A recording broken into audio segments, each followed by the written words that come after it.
आकाश मार्ग से देवर्षि नारद जी जा रहे थे। नारद जी ने देखा शेष महेश गणेश दिनेश सुरेशहु जाहि निरंतर ध्यावे, ताही अहीर की छोहरियां छछियां भरी छाछ पे नाच नचावे। अरे ये छछिया भरी छाछ पे नाच नचाने वाले गोविंद जिनके छछिया भरी छाछ पे नाचते हैं, वो यहाँ गोपी जमुना किनारे बैठ के किसका ध्यान कर रही है? आश्चर्य हुआ नारद जी को। जाके पूछा, देवी यहां बैठी बैठी किसका ध्यान कर रही हो? बोली भाली गोपी आंख खोल करके ब्रजभाषा में बोली, कहा बताऊं महाराज, आफत की मारी बैठी बैठी समस्या को समाधान ढूंढ रही हूं, मैं कहूं को ध्यान ना कर रही। क्या बात है गई बताओ? अरे कहा बताऊं महाराज, समस्या को समाधान बताओ तो समस्या बताऊं? हाँ बिल्कुल बताएंगे, बताओ। अच्छा महाराज तुम आ जाइए कि सुनो, बाकी दिन की मैं कहा बताऊं तुमको। अच्छा बताओ। महाराज आज मैं सवेरे सवेरे जगी, सो मेरी सास ने मुझे बोली, बहू जा जाके गैया दोयला। महाराज मैंने दोनी उठाई और दोनी उठा के सीधे गैया दोबे भागी। और जैसे ही मैं गैया दोबे लगी कि अचानक वो कारो कारो वंशी वारो पीछे से मुझे आवाज लगाए, भाभी अकेली अकेली गैया दोई लेगी, मुझे ना पिवाएगी का? मैं बोली लाला ये दूध दही सब तेरे ताई, तो आजा आजा पी ले। और महाराज वो कारो कारो वंशी वारो वो धन के नीचे वाने मोड़ो लगा दियो। मैं फटाफट गैया दोती जा रही हूँ, वो गटागट पीतो जा रहा।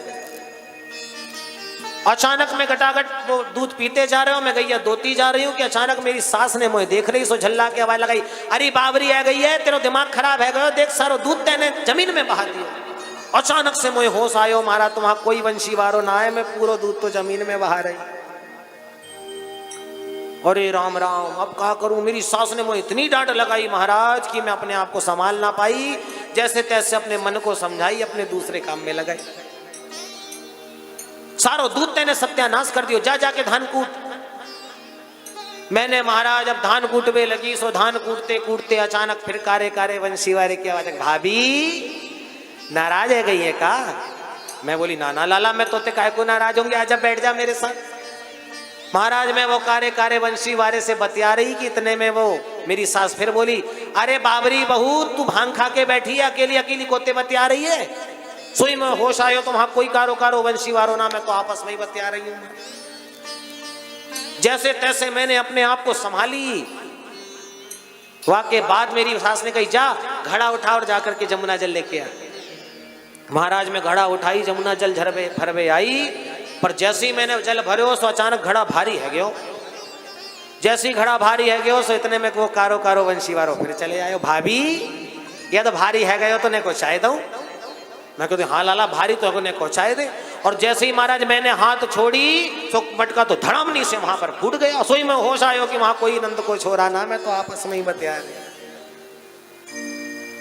वो काला काला वंशी वाला मेरे हृदय में ऐसा घुसपैठ करके बैठ गया है कि मैं उसको निकालना भी चाहती हूं तो मेरे हृदय से निकलता नहीं है। तो आफत की मारी, समस्या की मारी, सास की गारी सुन करके जमुना किनारे बैठी हूं और एक ही समाधान ढूंढ रही हूं, महाराज की कोई ऐसा समाधान मिल जाए कि वो कारो कारो वंशी वारो एक बार हृदय से निकसे, सो घर पे काम कछु करूं। नारद जी को तो ये बात सुन के पसीना छूट गया। राम राम, बड़े बड़े अमलात्मा बिमलात्मा योगेंद्र मुनिंद्र संत सन्यासी जिनकी एक छटा को पाने के लिए तरसते हैं, धन्य है ब्रज की बाला जो भगवान को हृदय से निकालने का प्रयास कर रही है कि ये काला वंशी वाला मेरे हृदय से निकल जाए तो घर के कुछ काम करूं। क्योंकि ऐसे तो ये भगवान हृदय में आते नहीं, और एक बार यदि हृदय में आ जाएं तो फिर जाने वाले नहीं। गोस्वामी जी महाराज ने भी यही बात कही कि भगवान जब एक बार हृदय में आ जाते हैं तो सारे काम क्रोध लोभ मोह मद मात्सर्य सब समाप्त हो जाते हैं। नान्यास प्रहार रघुपते हृदये स्मदीये, सत्यं वदामि च भवान् अखिलांतरात्मा।